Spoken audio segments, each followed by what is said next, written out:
Hey everybody, it's Cappy here. This isn't the normal intro because this isn't a good evening. It's not a good morning, and we don't know if there will be any more good nights. There are unjustified executions happening in the streets of America. ICE just took out a mother, a wife, a member of the community in in Minnesota. One, Renee Good. Renee Good, as I said, a mother, a valuable member of the community, was experiencing some issue with her car, waving off the ICE agents, instructing that they go around her car. The ICE agent, known as Jonathan Ross, then fired four lethal shots into the car, killing and just murdering this innocent woman. This is not the first time a civilian has been murdered in the hands of ICE. One Keith Porter was also ruthlessly murdered on New Year's Eve by an ICE agent. Two American citizens. This is a precedent that was set in one. This is a precedent that was set into motion by Donald J. Trump, the sitting 45th president of the United States. This isn't Biden's America. This isn't Obama's America. But I'll be damned to say that they didn't help construct the dragon that is ICE by not beheading it the second that they got into office. This is a result of the chickens coming home to roost, and the violence that has desensitized this population to, and violence that is excused multiple upon multiple upon multiple times. This is not surprising to me. Renee Good and Keith Porter should be here. They should both be here. And them not being here as a result of a fucking Gestapo inside the United States of America. Think about who put that into power. Think about how that rise to power even was possible. There was complacency from the Democrats when it comes to some of these programs that are just outright damaging to black and brown individuals. And there's all kinds of stoking of the rhetoric from the right side of the aisle. All in all, it is up to you to change, to secure, and to protect your communities by any means necessary. This episode is in respect to Renee Good and Keith Porter. May they find justice in this world, and may they have peace in the next. I'll also be linking both of these fallen Americans' GoFundMes in my descriptions. That's all we can do at this point, right? Is hold our loved ones close and just fight for those who couldn't fight for themselves anymore. On to a semi-lighter note, we are going to AEW's Dynamite for December 7th, 2025. It's interesting, speaking of AEW, they were kind of in the news before Wednesday. AJ Styles, the phenomenal one, he was, a week ago, he was asked to sign an AEW belt at like a Raw Dark show. Didn't do it. Who could give less of a fuck, right? Honestly, I thought he was just gonna maybe like rib the kid about it. Like, you want me to sign this? You want me to sign this? You want me to sign this? How about you sign it for me? Maybe something like that. Who knows, right? But he was pretty cordial about it. He was like, hey, the Young Bucks, I love you guys, but I'm not signing this because my boss would fucking kill me. Your boss, by the way, works for fucking Donald Trump, so that's neither here nor there. He didn't sign it though, and that was kind of a small piece of news, but I believe it was Monday evening or Monday morning, he responded to a tweet saying that AEW should have signed AJ Styles for, a retirement run, being that, the retirement run with the Fed is probably going to lead to a Gunther squash match, and then another Gunther squash match, and then a really good match with Javon Evans, and then a final Gunther squash match. With that, people are just kind of wanting more. People are imagining him running the ropes with Kenny one more time, Will Ospreay, Swerve Strickland, Darby Allin, MJF, just people that we know he could put on great matches with. I really don't think that the fan meant anything by it, but AJ Styles, he took to Twitter to say the following: I'll take dumbest things to ever been said for 100, Alex. And the comments are mostly divided. You know, it's a lot of tribalism in those comments. Who's surprised by that? Nobody. What I really want to touch on, though, is the ability of AJ Styles and what he's been giving in the Fed. Nothing. He just came off of a fucking nonsense tag title run, and now we're supposed to believe this. Really busted my fucking Scalati when somebody pointed this shit out to me. He never said he would be wrestling for the entire year. He just said he would retire this year. That could mean WrestleMania. Nigga, that could mean the fucking next Saturday night's main event if we're not lucky enough. So him just kind of being given this like drawn out Gunther thing. Listen, they're gonna have a match eventually, and is it gonna be good? It's two good wrestlers. Who's surprised by good wrestling from good wrestlers? Nobody.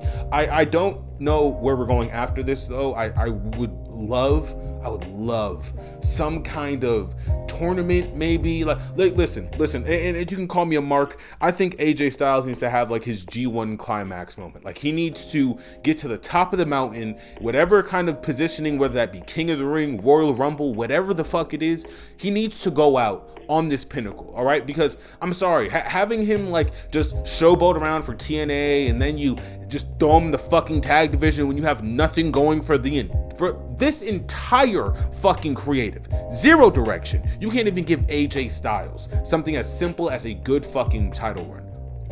Listen, I don't know how you fucked that up. I don't know how you fucked that up, but they did with the fucking tag division shit, stupid booking from them, and now AJ Styles again hypothetically might retire by WrestleMania. So, saying all that to say, there hasn't been a lot built for AJ aside from this Gunther thing, which again is be a cool match. But like, is this what we're doing? We're just gonna have Gunther retire all the OGs. What is he gonna go after Randy next? Ooh, Randy and Gunther, SummerSlam 2026. Who's ready for that? Nobody, no one.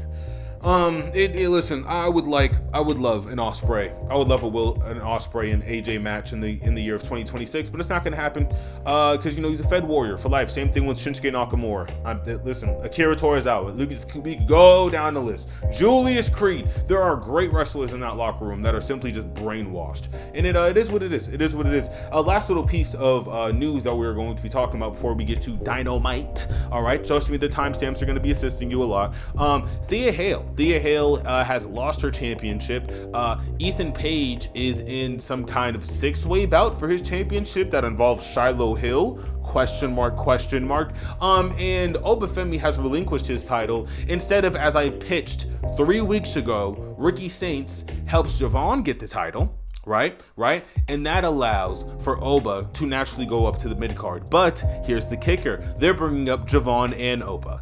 That's the fucking problem. You have now you have left that NXT locker room fucking emancipated. Okay? There's nobody there anymore. The biggest fucking talk of the town in Thea Hale completely got iced. They iced it. Whoever's fault that was for that accidental title run, it was one of the best weeks for NXT.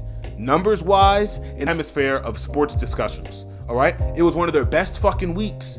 And what do? They're pissed on the fucking fire because it didn't fit the vision, the booking, the fucking slop generated by fucking Grok and fucking Meta AI. All right, boys, girls, and theys, that is enough dilly-dallying. We are now going to be discussing Dynamite, all right? January 7th, 2025. All right, 2 very quick things about this. I was working, so if the viewership was low, it's because of me and my 50 million fucking AEW monkey bots weren't online. Sorry for that, won't happen next week. And JR was on the comms, all right? Go Sooners. Now, JR has made very racist comments in the past, but let's keep one thing straight. Tulsa, white man. Hey, let's put those ears on. Let's turn those ears on for a second. White man, 80 years old, Tulsa. Do your history. Not surprised that he's not a big fan of the colors, all right? But it seems that he's kind of warmed up to it because he gave Shelton Benjamin his props. Honestly, though, like we all know who was given Bubba Ray. We all know who's given Bubba Ray and Devon a little bit of issues back in the day. It's not that hard, all right? What I do know for a fact, all right, is that JR, he has definitely aged. That definitely aged. His mind isn't 100% wrestling. It's like 20% frozen yogurt and then the rest of it's wrestling, which is, it's fine. You know, they definitely had to steer him back on path a couple of times, but I mean, that's grandpa. That's grandpa right there. Listen, I mean, I don't know if there's anybody over the age of 50 on that WWE comm, so I mean, I don't know. All right, but while he was there, you know, it did add for a little bit of colorful commentary for the night. All right, the first match of the night, all right, was Mox versus Shelton. All right, this was a really good 50-50. This is a really great 50-50 match. They both pushed each other at a really solid pace. There was like a false count out for like half a second, but Mox, or maybe even Shelton, he spurted right in the ring. A lot of people thought that Shelton was like kind of going through something, like in the beginning of this match, but honestly, I kind of just took it as maybe like sweat or water. It was kind of a non sequitur. It was kind of non-important, but the really great parts of this match is just Shelton and Benjamin's athleticism, right? Along with you know, Mox's ability to kind of just like grapple any part of the body. It was great shit, great television. Shelton Benjamin also, you know, I don't know if he's a Olympics wrestler, but I think he's at least like collegiate, like renowned wrestler. So really good shit from this match. I really liked how Mox, you know, got pushed to his absolute limit. This match was finished in the last 30 seconds of his competitions. And again, I'll say it again, you know, Mox has been on a fucking tear since last year's Wrestle Dream. And it is what, well, not last year, I guess 2024's Wrestle Dream, right? Listen, it is what it is. And he has been consistent all of 2025. I mean, easily Wrestler of the Year, in my humble opinion. He does obviously pick up the dub, but I mean, even MVP, you know, being there with Jim Ross, it was a good atmosphere, great match. Again, both of these men pushed each other to the exact brink, and it wasn't like some bullshit finish, right? Shelton Benjamin tried to you know, get the one up on Mox with a submission. He's seen that the offense wasn't really taking it, so he tried to go the more technical route. Mox just used his head and rolled him up for a 1-2-3, you know, and it wasn't really like a fruit roll up. It was like a, hey, I'm exhausted, you're exhausted, eat this pin. So I mean, it was cool, it was fine. I didn't hate it. Obviously Mox going over, they shook hands after, really fly shit from that. Obviously, like, and also I think Dante something. Dante, I'm forgetting the guy's name, but Dante Reed, I think the guy's name is Dante Reed, who Shelton went up against last week. He got a couple of name drops in there, so I mean, good for you, bro. I don't know if that was a work or a shoot injury, but they're definitely giving him the rub for it, so who knows at this point. Really cool match though, and again, with the story with the Continental Championship on the line, really solid premise, and again, great fucking crowd and great comms from MVP and JR. Just nice shit there. Next match was a lot faster. It was a lot faster, and it definitely set the bar for the night. All right, it was the Young Bucks and Jack Perry. All right, the you know, elite adjacent. All right, versus the Demand. All right, Ricochet, Bishop Khan, and Taliona. Really fun match. Very fun match. I really like how the Bucks move. I really enjoy Ricochet also just kind of being the butt of any like wrestling joke, right? Like the idea is like, you know, wrestling's a story, and if you you know, you do enough moves, you execute them properly enough with the right character work, you know, you can get off really like genuine comedy wrestling, right? And Ricochet has just found a way to just make all of his movements and he has found a way to make all of his movements hit the right beats. All right, I love watching this guy work in the ring. I also really appreciate how Jack Perry has really perfected that somersault German suplex. It's really clean, and it only took about like 2 weeks, maybe 3 weeks to really get it down, but by God, Michael, he got that shit down. And listen, it was really cool, really cool match. I don't know if Luchasaurus is like actually injured. Probably is in like kayfabe, right? But like actually real life injured, I hope he's not, because man, like looking at Jack Perry like look to his sides for like emptiness was crazy. Also something that we could be speaking about very briefly. Jake something signed to the fucking Don Callis family. He He signs to AEW after a DPW. I think they have gone into kind of just like intermission, right? It's like their intermission period, and I believe they're not going to be started up till sometime next year. I don't even want to like speed that into reality, right? Because who knows? But Jack something, you know, the previous DPW world champion. I seen him get a lot of steam online. I'm not too familiar with some of his graps. You know, I could do my homework, but I mean, some of the stuff I've seen, it seems pretty good. Seems pretty competent in that ring. Seems, you know, obviously looks the part, right? What I really liked from this though is a kind of story of a Jet Speed being sidelined by only Jack something, right? And then the result of this match with Jack Perry and Don Callis picking up the win is Andrade comes out in a mask. People didn't know Andrade was Andrade in the Andrade mask, and it's like, come on, we gotta turn them braids on. We got to turn them brains on, folks. All right, Andrade came out in the Andrade mask. He did the Andrade reveal. I'm glad that he's allowed to be on AEW television, like contractually now. That's great, right? He goes out there and he just kind of joins the Don Callis Avengers. It was cool. It was cool. What can I say? I liked it. I like it. Listen, if it's like fucking 15 of them, if it's 19 of them, hey, it is what it is. I know that the fall of this is eventually going to take place mostly with Takeshita and maybe even a Kyle Fletcher face run. A Kyle Fletcher face run. If it's in the cards, I'm not upset. How about this? You. All right, moving right on, okay, from the super kick party, okay, we have Mercedes Moné coming out there, more or less interrupting the fucking double champ 2-belt Willow. All right, she's out there celebrating, doing her thing. Her ex is there, you know, her soon to be maybe best friend / girlfriend Harley Cameron is there. It's a great time. All right, Renee's there, you know, she's a part of the fucking festivities. Everyone is having a great fucking time. Then Mercedes Moné comes out here in a fucking big ass JR hat. Okay, she still got the same wig from fucking last week. Just tears, everything. Listen, Mercedes Moné is one hell of an actor. She's one hell of an actor. Again, it is just like with Ricochet, where it's like she has just found this niche of ruthless, cutthroat gag character, and it's like she wrestles her matches, but then she gets on the mic, or she'll just do some physical comedy. I've seen something today that was about Raven Simone still having it, right? She's still having that comedic it factor, right? There was like 10 seconds of the video, I was in knots, and it's just physical comedy. All right, there are aspects to wrestling that is just supposed to naturally pop you. All right, and what can I say? Mercedes Moné, she's very pop worthy. All right, she's funny, and obviously her capabilities in the ring beyond measure. I really like this segment. Also, Willow's kind of attitude, like, I mean, come on, Mercedes, you still have 9 belts. You know, you gotta get back on that horse. And don't give me the horse thing. And I loved this segment. Mercedes Moné also just kind of being okay with being the butt of the joke after being the belt collector, becoming Ultimo Moné, even being acknowledged by that from Willow. I mean, storytelling wise, it means something. And I really like this segment. Obviously, Mercedes is going to have some kind of rematch with Willow Nightingale, and we'll see how that goes. Or maybe Mercedes goes after Chris. Who knows? We also get Thekla versus Chris. That's being built up for I believe Maximum Carnage, which is next week Dynamite. So, you know, we're going to stick around for that. All right, on to the next segment.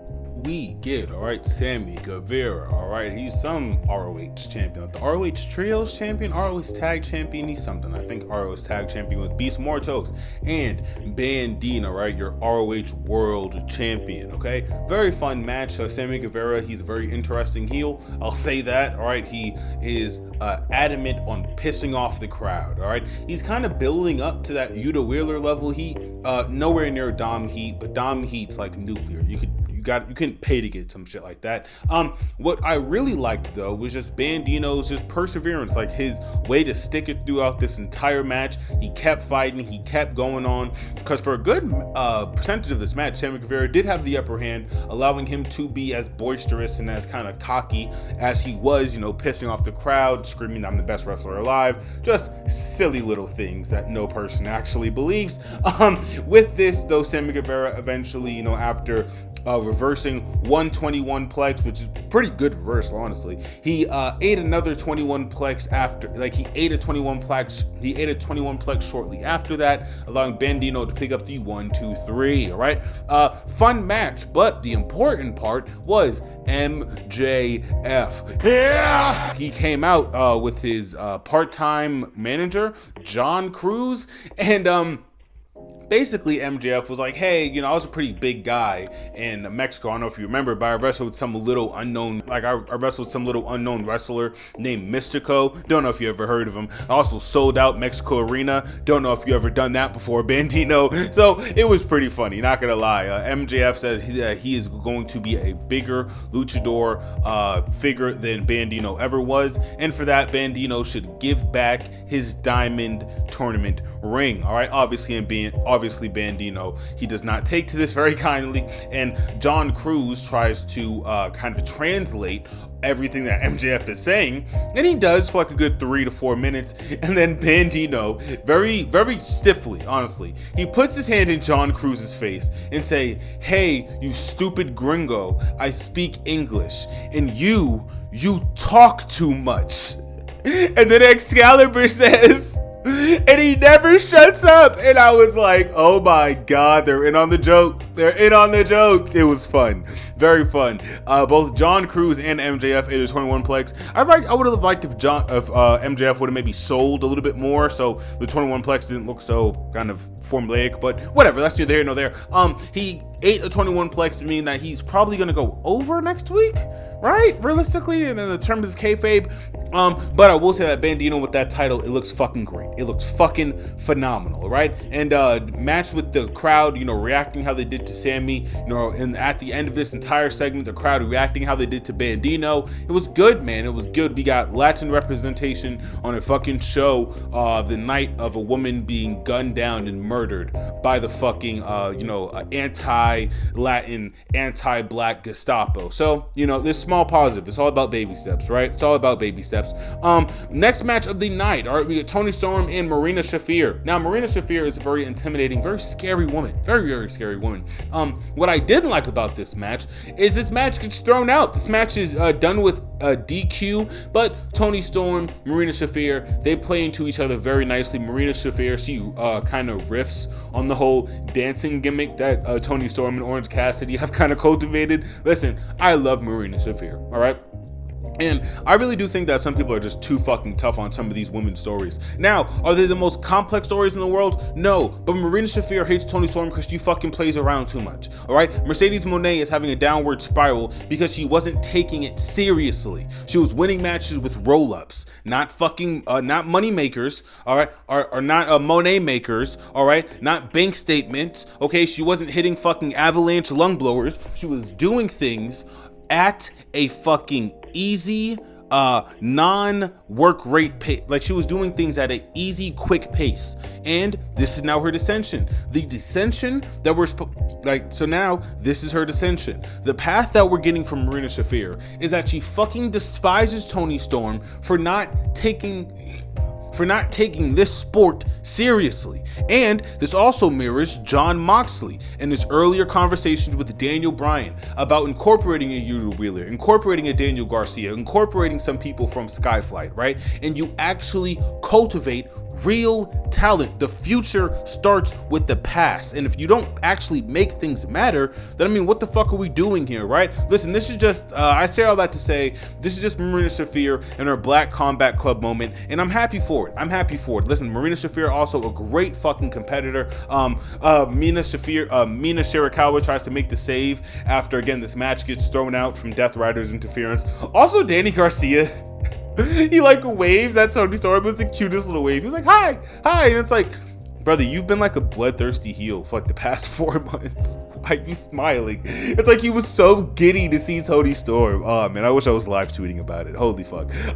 But as I said though, the Death Riders, they pull the ref out the ring after, the 1-2-3 is almost counted. This allows for Marina Shafir to get the jump on Toni Storm. Mina Shirakawa tries to run down to the ring. That fails. And essentially the Death Riders are just standing around while Orange Cassidy and Roderick Strong run the Death Riders out the ring. It was pretty few. It's pretty fun, pretty cute. Their Marina Shirakawa and Tony Storm gets helped up by their asexual boyfriend, Orange Cassidy. Listen, man, I'm all for poly relationships, okay? And I really do think that these three, they got what it takes. They really might be this. They really might be the it couple, all right?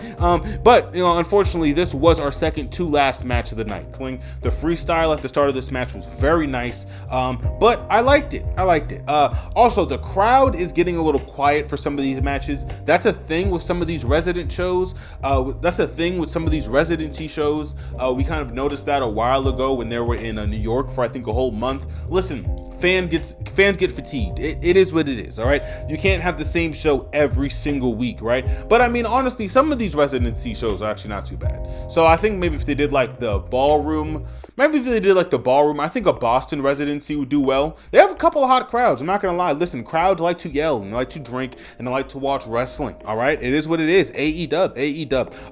So the ops in Powerhouse Hobbs and Hook, all right, are in a main event in a lights out tag team match with the Hangman, all right, and Swerve Strickland. When I swerve, I motherfucking drive. Okay, this was a very cool match, very honestly weird kind of precedent, because the lights were on for a good portion of this match. Was like all right, fuck was that. But the ops come out. The ops, honestly, their theme song like really fucking sucks. The theme song sucks, all right? I don't even know who they were, like when they were like coming out originally, like, who the fuck is this? Is this Hangman? Like, is this a new fucking promo, right? Like a new vignette? But no, it's just a Hook and Hobbs. Also, Hobbs, good wrestler. Hook, really not a bad wrestler at all. He really just needs to work on that the promo work, but he has great ring awareness. He has good ring psychology. I think his ability in that ring, it's competent, all right? I don't understand the Hook hate. Maybe he's just like politically maybe a little skewed or something, but listen, from what we get from him, I don't hate it. I really would like a kind of Hook kind of taking on Shibata, Hobbs, and Joe as kind of like a rebuilding of his thing. Like, he is single-handedly the savior, the superhero of the the AEW locker room, as the ops are going crazy. Because honestly, that story of Hook kind of being really resentful towards Joe and the ops for just kind of sectioning him off of this trio's title run they went on. I mean, that's not an impossible story to tell, but that's neither here nor there. This match is very fun. I really liked the extreme parts. The stapler parts were cool. Powerhouse Hobbs no-sold like 11 staplers. What a fucking specimen that nigga is, bro. Crazy. The table spot with Powerhouse Hobbs and the table spot with Hook and a Hangman was really good. I also didn't understand cinder blocks. There was like a sheet of fucking cinder blocks that Powerhouse Hobbs, he ate a swerve stomp and a dead eye into, which I quite literally recoiled in fear. I was like, what the fuck am I watching? And then even like the finale for this match, like the transitions going into the false finish of this match, it was clean, it was good, everyone got their shit off, and honestly, I thought that we would be seeing Joe, but essentially the really funny actually, the Ops Dojo comes down to try to fuck this match up, right? They get the jump on Hangman and Swerve when I swerve, right? And they chain up Hangman and Swerve, right? Hangman, he brought down the chain, he's gonna hang Hook. Really simple premise, right? Prince Nana, he throws coffee on like all of the dojo or something. This allows for this really cool kind of backflip spot. They broke free, they started using the chains, the crowd got crazy, and this led to the end of the match, right? But even how we got there, right? There's this simple teamwork and camaraderie from two people who was literally drinking each other's blood a year ago. What the fuck is this company?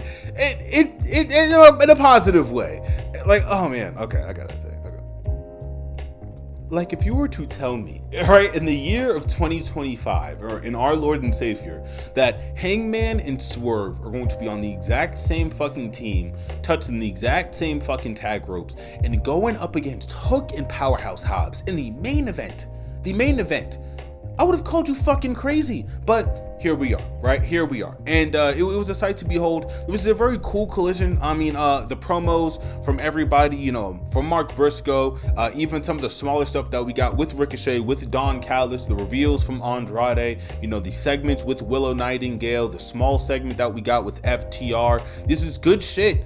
Cool little things, and obviously this is it pales in comparison to the matches that we got, but this is a very successful Dynamite in my opinion. Now obviously, as I said it once, I'll say it again, I was busy working here. Like I was busy, I was working. Reminder, 50% of America on or under the poverty line. So this might not be a very good statistic, Dynamite, but all right, in terms of quality, phenomenal. Great Dynamite, easy 8 out of 10, couple of things here and there that I didn't love, but honestly, we got Thekla on here and we got Bandito holding the fucking world title. What else do you niggas want? Huh? What else do you niggas want? Freedom from oppression? Yeah, I would like that too. All right, but this has been your boy Cappy. All right, this was Dynamite. January 7th, 2025. All right, as I stated, this episode is in memorial to one Renee Good and one Keith Porter. All right, I'll be leaving their good GoFundMe's below. And as I always say, and I can't urge this enough, please stay safe.